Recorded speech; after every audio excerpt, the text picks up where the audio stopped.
नमस्कार दोस्तों, स्वागत है आप सभी का एक बार फिर से एसबीआई क्लर्क 2024। बहुत सारे लोगों का सपना है और अभी से उन्होंने टारगेट करना स्टार्ट कर दिया है। तो ये बहुत ज़रूरी है कि आपको हर वो पैटर्न जो एसबीआई क्लर्क में होता है वो आपको पता होना चाहिए। चाहे आपको वैकेंसीज हो, एग्जाम पैटर्न हो, कैरियर ग्रोथ हो, सैलरी हो, एजुकेशनल क्राइटेरिया हो, एज लिमिट हो, जॉब प्रोफाइल हो, इन सब पे हम लोग डिटेल बात करने वाले हैं। अगर आप चैनल पे नए हैं तो चैनल को सब्सक्राइब जरूर करिएगा और इस वीडियो को मैक्सिमम शेयर भी आप जरूर करिएगा, ठीक है। तो ये कंप्लीट वीडियो जानने के बाद आपकी एसबीआई क्लर्क की तैयारी प्रॉपर जो है वो बेहतर होने वाली है। आपको दिशा मिल जाएगी कि आपको कैसे जो है वो अपने एफर्ट्स को करने हैं। आइए स्टार्ट करते हैं। सबसे पहले हम लोग शुरू करेंगे कि इसमें क्या क्या होता है। देखिए, अगर आप इसमें एससी, एसटी, पीडब्ल्यूबीडी कैंडिडेट हैं तो आपकी फी यहां पे 0 होने वाली है, और अगर आप जनरल हैं, ओबीसी हैं या फिर ईडब्ल्यूएस हैं तो आपकी फी यहां पे 750 रुपए होती है। 3 लेवल पे आपका सिलेक्शन प्रोसेस होता है। प्रीलिम्स होता है, मेंस होता है और एलपीटी होता है, ठीक है। एलपीटी मतलब होता है लैंग्वेज प्रोफिशिएंसी टेस्ट, यानी कि आपने जिस स्टेट से फॉर्म भरा है उसका बेसिक लैंग्वेज तो आपको आना चाहिए। जैसे अगर आपने महाराष्ट्र से फॉर्म भरा है तो आपको मेक श्योर करना है कि आपको मराठी बोलते आनी चाहिए, लिखते आनी चाहिए और समझते आनी चाहिए। तो ये 3 लेवल के आपके सिलेक्शन प्रोसेस जो है वो यहां पे होते हैं, ठीक है। नेक्स्ट पे आते हैं। वैकेंसी वाइज अगर मैं बात करूं कि पहले वैकेंसी कितनी रही हैं, किस तरह से हमने लास्ट ईयर वैकेंसी देखी थी, तो 2020 में जो एसबीआई क्लर्क की वैकेंसी आई थी वो लगभग टोटल 7,870 थी। इसके बाद 2000 जो है, अगर मैं यहां पे 21 की बात करूंगा 5,454 थी, यहां पे 21 हो जाएगा। और 2022 में जो वैकेंसी थी 5,486 थी, और 2023 में जो वैकेंसीज के नंबर थे वो लगभग 8,773 वैकेंसीज हमने यहां पे देखी थी। ये आपका ईयर वाइज मैंने आपको वैकेंसीज का डिटेल कर दिया, ठीक है, ओके। अगर मैं क्वालिफिकेशन की बात करूं जिसमें एज लिमिट बहुत इंपॉर्टेंट हो जाती है, तो मिनिमम आपका 20 साल होना चाहिए, मैक्स टू मैक्स 28 साल होना चाहिए अगर आपने एसबीआई क्लर्क को टारगेट किया है, ठीक है। अगर मैं यहां पे डिग्री वाइज बात करूं तो आपके पास एक ग्रेजुएशन की डिग्री होनी चाहिए। वो मैटर नहीं करता है कि किसी में, चाहे आपने बीए किया है, बीएससी किया है, बीकॉम किया है, बीटेक किया है, आपके पास एक डिग्री होनी चाहिए, दैट्स इट, ठीक है, ओके। इसके बाद अगर मैं जाऊंगा सैलरी, सैलरी एक बहुत इंपॉर्टेंट पार्ट होता है, नो डाउट एक मोटिवेशन भी होता है।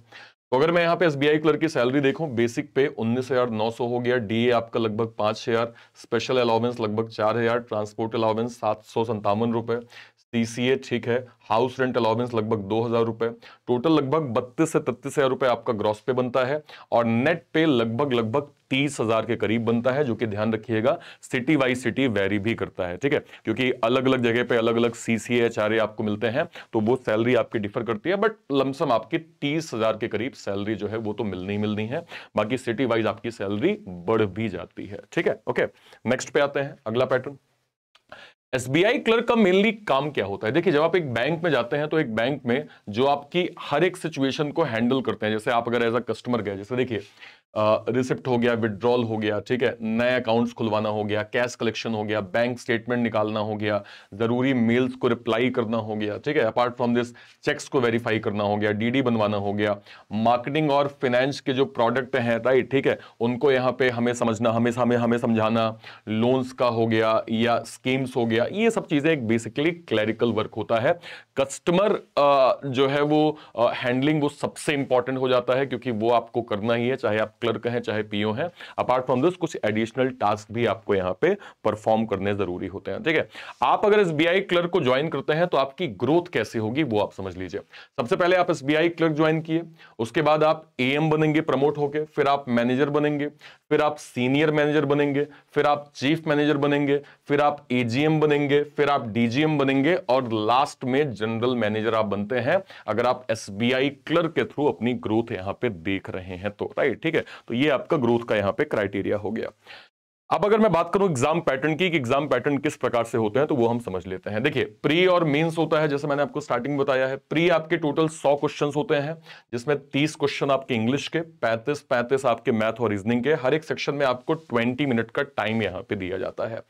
आईबीपीएस क्लर्क में सेक्शनल कट ऑफ होता है, ओवरऑल कट ऑफ होता है, लेकिन एसबीआई क्लर्क में केवल और केवल ओवरऑल कट ऑफ होता है। यानी कि 100 नंबर का पेपर है तो भाई मैंने यहां पे 65 जो है वो आपको कट ऑफ दे दिया, आपका नंबर 65 से ऊपर आना चाहिए, दैट्स इट। ठीक है, तो ये आपका क्राइटेरिया एसबीआई क्लर्क में होता है। मेंस की अगर मैं बात करूं तो टोटल आपको यहां पे 200 मार्क्स होते हैं, जिसमें रीजनिंग 50 क्वेश्चन 60 मार्क्स 45 मिनट का समय, इंग्लिश आपका 40 क्वेश्चन 40 मार्क्स 35 मिनट का समय, मैथ्स आपका 50 क्वेश्चन 50 मार्क्स 45 मिनट का समय, जनरल अवेयरनेस या फाइनेंशियल अवेयरनेस आपका 50 क्वेश्चन 50 मार्क्स 35 मिनट का समय यहां पे मिलता है मेंस में, ध्यान रखिएगा। ठीक है, ओके। अब अगर मैं बात करूं प्रीवियस एनालिसिस की, पहले एग्जाम आपके किस तरह से पूछे गए हैं। देखिए लास्ट टाइम जब आपका 2023 में एसबीआई क्लर्क का पेपर हुआ था तो मैं एक समराइज फॉर्मेट में आपको बता रहा हूं कि डीआई के आपको 5 और 10 क्वेश्चन भी मिले हैं, बट मैंने एक 5 रखा है क्योंकि हमने ये वाले पैटर्न ज्यादा देखे थे। कई शिफ्ट में हमने 10 क्वेश्चन भी यहां पे देखे थे, लाइन ग्राफ बार ग्राफ अलग अलग पैटर्न पूछा गया था। सिंप्लीफिकेशन के 15 क्वेश्चन, मिसिंग नंबर सीरीज के 5 क्वेश्चन, अर्थमेटिक के 10 नंबर, टोटल आपका इस प्रकार से 35 क्वेश्चन बना था।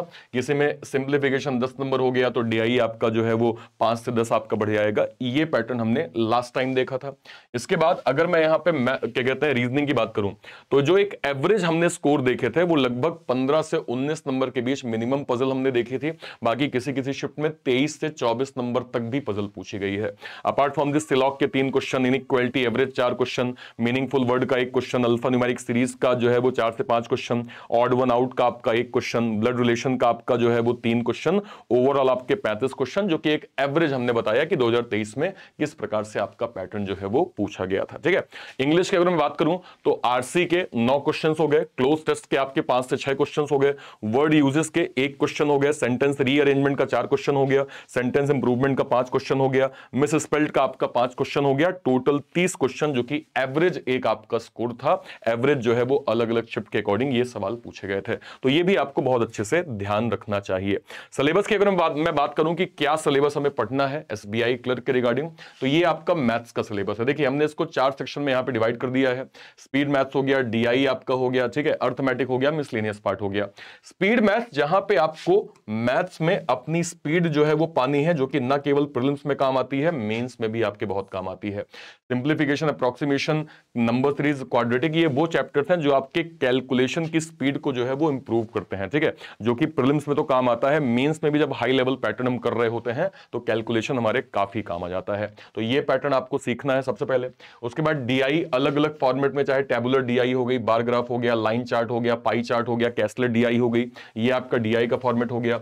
अर्थमेटिक के वो टॉपिक जो 10th में पूछे गए थे, मतलब 10th में जो हमने पढ़ा है वही अर्थमेटिक आपको यहां भी मिलेगी। लेवल ऑफ डिफिकल्टी जो है वो अलग अलग हो सकती है, बाकी कॉन्सेप्ट आपका वही रहने वाला है। Percentage, ratio, proportion, averages, mixture alligation, pipe and cistern, time, speed and distance, profit loss, SI CI, partnership wages. Then miscellaneous में आपका mensuration, probability, data sufficiency, quantity comparison, ये आपके चैप्टर्स जो हैं वो प्रीलिम्स के होते हैं।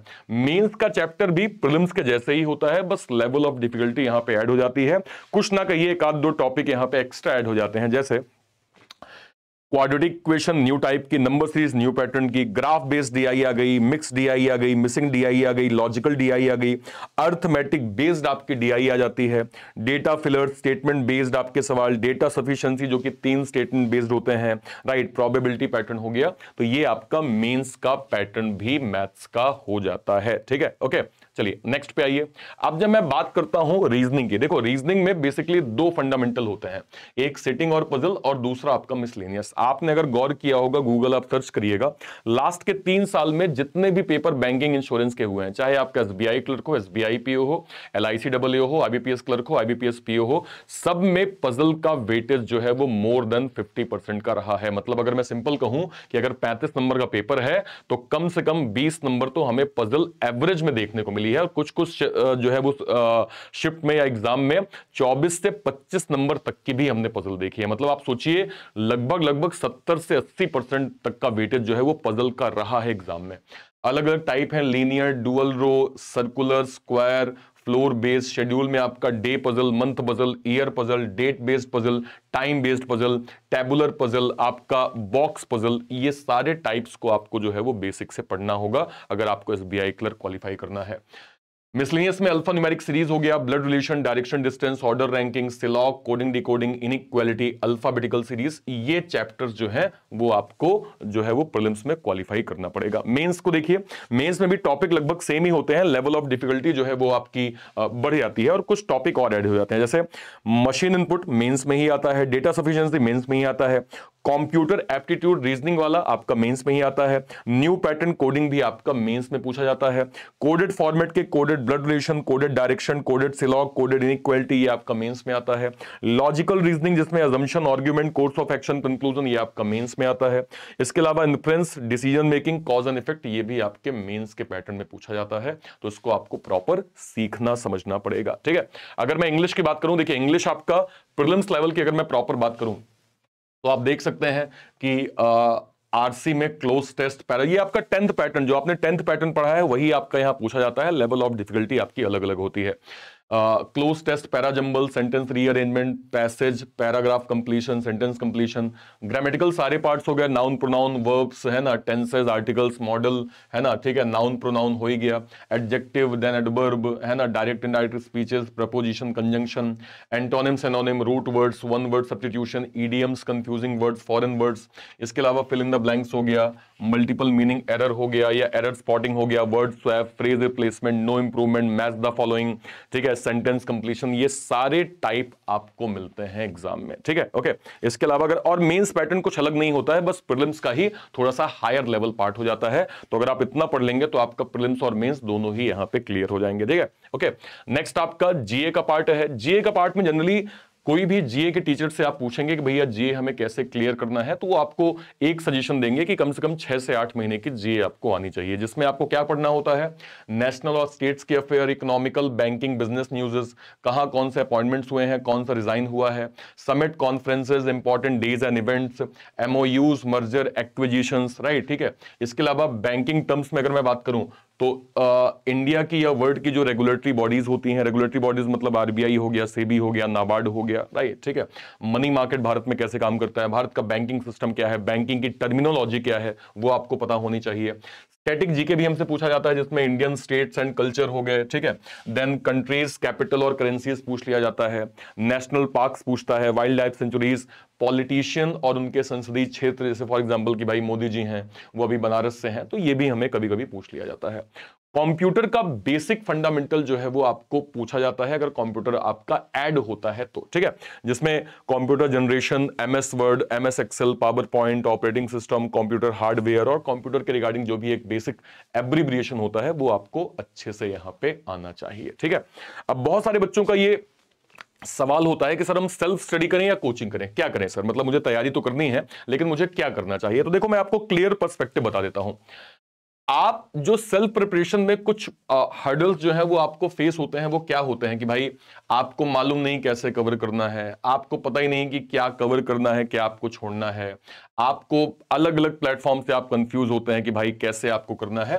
उसके लिए आपको ये डिसाइड करना है कि भाई अगर आपको मेरा जो है वो समझ में आ रहा है तो आप मुझसे पढ़ सकते हैं, अगर आपको लगता है कि गाइडेंस की नीड है तो। बिल्कुल क्लियर शब्दों में आपको कह रहा हूं कि आपको रिसोर्सेज नहीं पता होते हैं, टॉपिक वाइज नोट्स आपको नहीं पता होते, भाई आपको क्या क्या चाहिए, भाई रिसोर्स सही चाहिए आपको, नोट्स आपको सही चाहिए, प्रैक्टिस क्वेश्चंस आपको चाहिए, गाइडेंस और मेंटरशिप आपको प्रॉपर चाहिए। ठीक है, और अगर ये नहीं होगी तो जाहिर सी बात है आप अपनी सफलता को अचीव करने में थोड़ी सी आपको मुश्किल आएगी, जो कि बिल्कुल रियलिटी है, इस चीज को आपको समझना पड़ेगा। ठीक है, तो आपको ये डिसाइड करना है कि आप अभी किस लेवल पे हो। ठीक है, और जब हम एक गाइडेंस लेते हैं तो हमारे पास क्या बेनिफिट्स होते हैं वो हम देख लेते हैं। हमें सबसे पहले सिलेबस का प्रॉपर कवरेज मिल जाता है, स्ट्रक्चर स्टडी प्लान हमें मिलता है, बिल्कुल स्ट्रक्चर वे में मिल जाता है, देन कंसिस्टेंसी हो जाती है, लाइव और रिकॉर्डेड क्लासेस हमें लगातार मिल जाती हैं, प्रैक्टिस के लिए जो है वो क्वेश्चन मिल जाते हैं, रिवीजन के लिए हमें क्वेश्चंस मिल जाते हैं, हमें study notes, quizzes, test series proper उस एग्जाम के लिए कितनी जरूरी है वो सब हमें मिल जाती है। अपार्ट फ्रॉम दिस गाइडेंस और मेंटरशिप आपको मिल जाती है, जिससे फाइनली आप अपना लक्ष्य जो है वो अचीव कर लेते हैं। तो ये बेसिक डिफरेंस होता है कि अगर आप गाइडेंस लेना चाहते हैं या या नहीं लेना चाहते हैं, राइट। ये आपको डिसाइड करना है कि आपका लेवल क्या है और आप किस तरह से इसको अचीव कर पाएंगे या करना चाहते हैं, ठीक है। बहुत सारे बच्चों का ये सवाल है कि सर फर्स्ट अटेम्प्ट में मैं कैसे क्लियर करूं। मैं सोच रहा हूं कि 2024 में मैं एसबीआई क्लर्क जो है वो क्लियर कर लूं। कुछ रास्ते होते हैं, उन पे हम लोग बात कर लेते हैं। सबसे पहले आपको ये समझना है कि भाई एग्जैक्ट सिलेबस क्या है, एग्जैक्ट एग्जाम पैटर्न क्या है। पहले आप ये समझ जाइए कि भाई सिलेबस में क्या क्या पूछ रहा है और एग्जाम पैटर्न में क्या क्या आ रहा है, प्रीलिम्स में कितना आ रहा है, मेंस में कितना आ रहा है, एलपीटी क्या क्या हो रहा है, ठीक है। इसके बाद अगली चीज आपको ये देखना है कि पहले के सवाल जो है वो कैसे पूछे गए हैं, प्रीवियस ईयर का कट ऑफ जो है वो कैसे रहा है। क्योंकि जब एक लास्ट ईयर का हम पेपर देखते हैं तो हमें आइडिया लग जाता है कि देखो इस तरह का सवाल पूछा गया था, ये कट ऑफ रही है, तो इसके अकॉर्डिंग जो है वो मैं अपनी तैयारी करूंगा, ठीक है। नेक्स्ट आपका क्या है कि आपको एक स्टडी प्लान जो है वो डिसाइड करना पड़ेगा, ठीक है। स्टडी प्लान अगर आपने प्रॉपर बना लिया है तो आपको उसमें फोकस भी रहना पड़ेगा, और जब आप फोकस रहेंगे तो आप अपने सिलेबस को भी प्रॉपर यहां पे कंप्लीट कर पाएंगे। ओके, नेक्स्ट क्लासरूम की अगर आपको नीड, मैंने वही कहा कि अगर आपको लगता है कि आपको गाइडेंस की नीड है तो आप जरूर लीजिए। ये बहुत अच्छी इन्वेस्टमेंट होती है कि देखो अपने ज्ञान पे इन्वेस्ट किया हुआ पैसा हमेशा सूद समेत वापस आता है। इस चीज को ध्यान रखिएगा, बिल्कुल एक नियम है, शाश्वत नियम है, जो मेरे पिता ने कभी मुझे कही थी। तो आपको ये समझना पड़ेगा कि अगर आपको नीड लग रही है आप जरूर हेल्प लीजिए, खुद से कर सकते हैं तो कोई दिक्कत है ही नहीं, ठीक है। ओके, नेक्स्ट पे आइए। इसके अलावा आपको टेस्ट सीरीज लगातार लगाते रहना है। देखिए टेस्ट सीरीज का बहुत फायदा होता है। अगर आप टेस्ट सीरीज लगा रहे हैं तो आपको ये आइडिया हो जाएगा कि पहले के सवाल किस प्रकार से पूछे गए हैं, और मैं जो है वो टेस्ट सीरीज दे रहा हूं उससे मेरी स्पीड कितनी बढ़ रही है। क्योंकि पेपर आपका ऑनलाइन है, ऑनलाइन पेपर में स्पीड बहुत मैटर करती है। तो आपको ये ध्यान रखना है, मेक श्योर करना है कि जैसे जैसे आपका सिलेबस कंप्लीट होता जा रहा है आप मॉक टेस्ट लगा के अपनी स्पीड पे जो है वो पारंगत होते जाइए, ठीक है। ओके, नेक्स्ट पे आते हैं।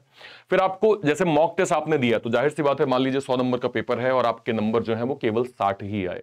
अब 60 ही अगर केवल नंबर आए हैं तो जाहिर सी बात है 40 क्वेश्चन आपसे नहीं बने हैं, और जो 40 क्वेश्चन आपसे नहीं बने हैं उसको आप क्रॉस चेक करिए, अपने वीक एरियाज देखिए, आपसे कौन सा कॉन्सेप्ट गलत हुआ है। उस पर जितना आप काम करते जाएंगे चीजें ब्रशअप होती जाएंगी और फिर आपको बाद में उन्हीं टॉपिक्स में नंबर भी मिलने स्टार्ट हो जाएंगे। तो ये आपको थोड़ा सा फोकस करने की आवश्यकता पड़ेगी, ठीक। ओके, नेक्स्ट पे आते हैं। शॉर्टकट्स आपको ध्यान रखना है। देखिए मैथ्स के शॉर्टकट्स हो गए, रीजनिंग के शॉर्टकट्स हो गए, इंग्लिश के शॉर्टकट्स हो गए, ये आपको पढ़ना है क्योंकि इट्स ऑल अबाउट स्पीड, है ना। ऑनलाइन आपका पेपर होगा, 20 मिनट में आपको एक सेक्शन को करना है। किसी में 30 क्वेश्चन है, किसी में 35 क्वेश्चन है, तो आपको मेक श्योर करना है कि आप शॉर्ट ट्रिक के माध्यम से सवालों को फास्टेस्ट वे में कर लें। ये आपके लिए बहुत ज्यादा इंपॉर्टेंट हो जाएगा। Okay, next speed and accuracy. मैं इसको बार बार कह रहा हूं, स्पीड आपकी मैटर करती है। मतलब एक्यूरेसी तो ठीक है कि आपने सही आंसर किया है, लेकिन स्पीड इसलिए मैटर करेगी क्योंकि आप सोचिए कि 20 मिनट में आपको एक सेक्शन करना है और 100 नंबर का पेपर है, कंपटीशन का पेपर है, समझिएगा। आप जैसे आप भी जो है वो फॉर्म भर रहे हैं, 10 लाख लोग फॉर्म भर रहे हैं, तो जिसकी स्पीड जितनी बेहतर होगी वही बाजी मारेगा। तो उस पर आपको सतत प्रयास करने होंगे, तब जाके आप स्पीड और एक्यूरेसी दोनों पा सकते हैं। और इसका तो कोई तर्क है ही नहीं, इसको तो मुझे समझाने की आवश्यकता ही नहीं। जिंदगी के हर फेज में आप कुछ भी कर रहे हैं, बिजनेस कर रहे हैं, जॉब कर रहे हैं, तैयारी कर रहे हैं, कुछ भी कर रहे हैं, अगर आप इसको समझ लिए हैं तो आपकी सफलता तय हो जाती है कि आपने जो है वो सफल आप हो जाएंगे, राइट, ठीक है। तो प्रैक्टिस आप जितना ज्यादा करेंगे चीजें आपके लिए उतनी बेहतर हो जाएंगी, ठीक है। और आपको ये चीज करनी है, देखो इसका एक सेक्शन में आपको तरीका बता देता हूं। ये एक तो ये है कि आपको एग्जाम कैसे अटेम्प्ट करना है। दूसरा, मान लीजिए कि आपका बेसिक सिलेबस हो गया, ठीक है, और आपके पास मॉक टेस्ट है। आप एक दिन डिसाइड करिए कि मान लीजिए भाई मैं 2 दिन में मॉक दे रहा हूं, पर मैं जब मॉक दूंगा ना तो डेली मैं 9 AM पे ही दूंगा। 9 AM पे मैं मॉक दूंगा, मैं 8:50 पे उस सीट पे बैठ जाऊंगा, 10 मिनट में वेट करूंगा और उसके बाद मैं जो है वो 9 बजे से मॉक देना स्टार्ट करूंगा। ये आप जब प्रैक्टिस में लाएंगे ना तो आपको इसका फायदा एग्जाम सेंटर में बहुत होगा। वहां आपको 1 घंटे पहले बिठा दिया जाता है और 1 घंटे आपको बैठना है, उसके बाद आपका मॉक स्टार्ट होगा। तो आप अगर ऐसे घर में प्रैक्टिस करेंगे कि देखो मुझे डेली अगर 2 दिन में, 3 दिन में, मैं 4 दिन में एक मॉक दे रहा हूं तो मुझे 9 बजे देना है, 8:50 में बैठ जाना है, 10 मिनट वेट करना है, उसके बाद मुझे 9 से मॉक स्टार्ट करना है। आप इसको करिएगा, आपको इसका बेनिफिट बहुत मिलेगा, ठीक है। तो ये आप पहले प्रैक्टिकल कर लीजिएगा, है ना। अगर आपको इसमें कुछ डाउट होगा कमेंट सेक्शन में मुझे जरूर बताइएगा, मैं आपको जरूर रिप्लाई करूंगा, ठीक है। ओके, नेक्स्ट पे आइए। अब मैं आपको बता देता हूं भाई सब्जेक्ट वाइज आपकी टिप्स क्या रहने वाली हैं। अगर मैं चारों सेक्शन की बात करूं, रीजनिंग एक इंपॉर्टेंट सब्जेक्ट है जिसमें आपको पजल जो है वो पढ़ना ही पढ़ना है। पजल आपके लिए बहुत इंपॉर्टेंट चैप्टर हो जाता है क्योंकि पिछले काफी टाइम से जो पजल का पैटर्न है, जैसे मैंने आपको कहा कि 50% से ज्यादा पैटर्न पूछा जा रहा है और कुछ एग्जाम में 70% तक का पैटर्न पूछा जा रहा है। मेरा नाम अर्पित है, मैं आपके लिए रीजनिंग को आसान करता हूं। मेरे द्वारा अभी तक हजारों लाखों बच्चे जो हैं वो पढ़ चुके हैं और बहुत सारे बच्चे अलग अलग बैंक में जो है वो पोस्टेड हैं। आप चैनल मतलब देख सकते हैं। लगातार बच्चों के इंटरव्यू के सेशन मैं यहाँ पे कंडक्ट कर रहा हूं। तो आपके लिए रीजनिंग में 100% जो है वो आसान कर दूंगा। आप मुझे टेलीग्राम पे फॉलो कर सकते हैं। सिंपल आप सर्च करिएगा टेलीग्राम पे अर्पित सर रीजनिंग। क्या सर्च करेंगे आप? टेलीग्राम पे सर्च करेंगे अर्पित सर रीजनिंग, आपको मेरा टेलीग्राम चैनल मिल जाएगा। उसको आप जरूर ज्वाइन कर लीजिएगा। उसमें क्लास की नोट्स, लिंक, पीडीएफ, नए नए टाइप के क्वेश्चन, नए नए तरह के जो हैं वो क्विजेस, ओके, डेली मोटिवेशन, सब कुछ आपको, मतलब वन स्टॉप सॉल्यूशन आपके लिए अर्पित सर रीजनिंग टेलीग्राम चैनल है। तो आप इसको ज्वाइन कर लीजिएगा। इसको ज्वाइन करके आप यकीन मानिए आपकी रीजनिंग की समस्या 100% यहां पे खत्म होने वाली है। ठीक है, तो आप जो है इसको जरूर फॉलो कर सकते हैं। ठीक है, नेक्स्ट अगर मैं बात करूं मैथ्स की, तो मैथ्स के लिए जैसे मैंने आपको बताया कैलकुलेशन स्पीड आपके लिए बहुत जरूरी है। अपार्ट फ्रॉम दिस आपको प्रैक्टिस और शॉर्टकट जो है वो प्रॉपर समझने पड़ेंगे। जितना आप सेक्शनल मॉक देंगे फायदा आपको उतना ज्यादा हो जाएगा। ठीक है, और ध्यान रखिएगा आप अपनी तैयारी को बेस्ट रखिए। एसबीआई जो है वो एक प्रकार से सरप्राइज बैंक ऑफ इंडिया भी होता है, तो वो सरप्राइजेस आपको दे सकता है, लेकिन आपकी अपनी तैयारी जो है वो 100% लेवल पे बेस्ट होनी चाहिए।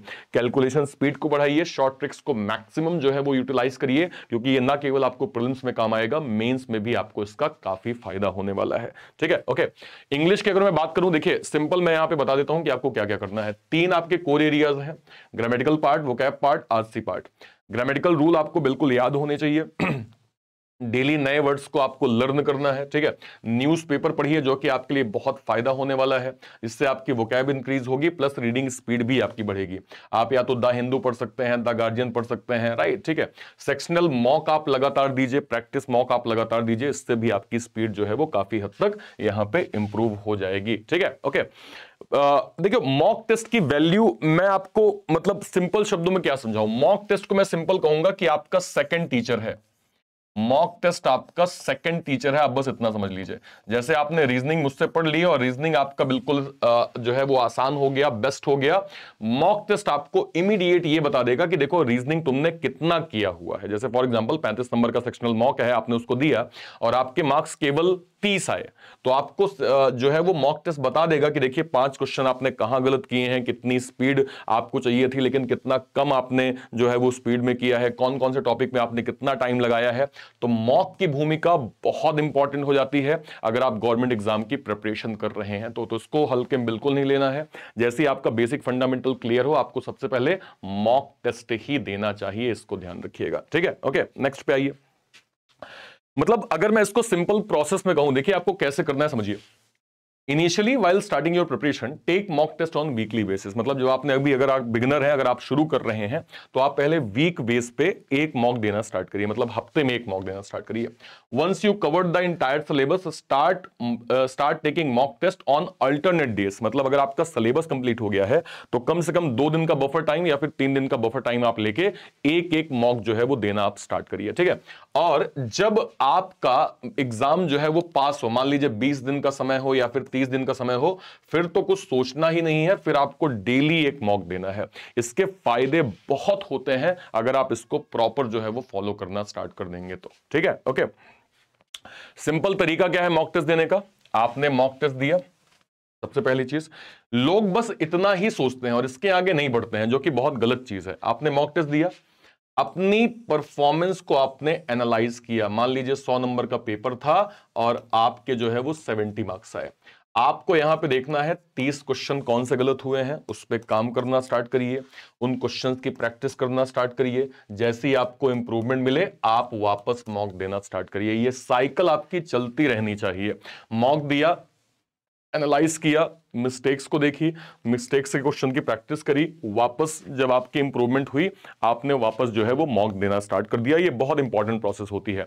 एनालाइज योर परफॉर्मेंस का मतलब क्या होता है कि भाई एक बार पेपर अगेन सॉल्व कर लो जो आपसे मिस्टेक हो रही है, राइट। ठीक है, आप वो देखिए जो क्वेश्चन ईजी थे लेकिन आपसे जो है वो मिस हो गए, आपने उसको गलत कर लिया है, राइट। ठीक है, वो पैटर्न जो आपको लगता था कि नहीं यार सिलॉक का सम कॉन्सेप्ट तो मुझे आ रहा था लेकिन ये क्वेश्चन मुझसे एग्जाम में गलत हो गया, तो आपको क्या करना है, आपको सम क्वेश्चन के एटलीस्ट 10 पैटर्न 20 पैटर्न की प्रैक्टिस कर लेनी है, ताकि आप मेक श्योर करें कि आप सम कॉन्सेप्ट जो है वो मेरे से गलत नहीं होना चाहिए। तो आप जब इसको प्रैक्टिस वे में लाएंगे तो आपके लिए चीजें जो है वो काफी आसान हो जाएंगी। ठीक है, ये आपके लिए एक बहुत इंपॉर्टेंट सेक्शन है। अगर आप मॉक टेस्ट दे रहे हैं तो जब भी आप मॉक टेस्ट देते हैं आपको एक एक्यूरेसी का जोन मिलता है उस मॉक टेस्ट के अंदर, चाहे आप कैसा भी मॉक दे रहे हो।